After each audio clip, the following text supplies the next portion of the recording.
The new law changes the size and makeup of the state's Clemency and Pardons Board. The legislators and former inmates behind this new law say it's not about getting people out of prison early. It's about making the system fairer. I am deeply sorry.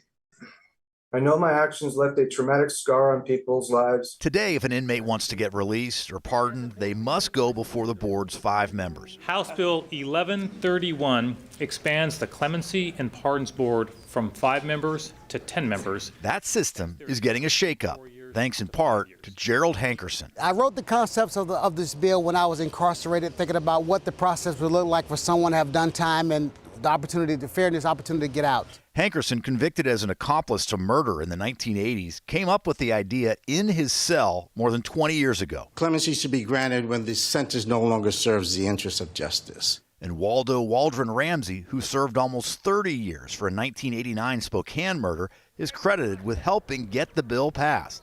The law doubles the board's size and must include underrepresented communities, a formerly incarcerated individual with a successful reentry, someone from a faith-based organization, 1 member must have tribal affairs experience, and 2 victims of past crimes.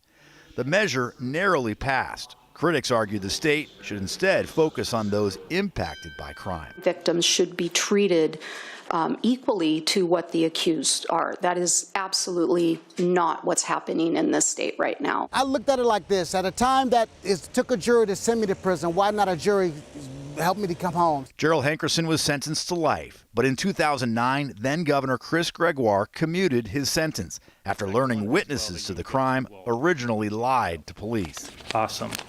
Round of applause, everybody, for all this being done. He hopes his work at the Capitol brings relief to others who don't pose a threat. It opens up the opportunity for others like God blessed me with. That's what's my target. That was my goal. While the size of the board doubles under this law, the bill's sponsors say it could actually quadruple the number of hearings held every year. But when the changes go into effect next year, the ultimate decision on release still remains up to the governor. In Olympia, Drew Mickelson, King 5 News.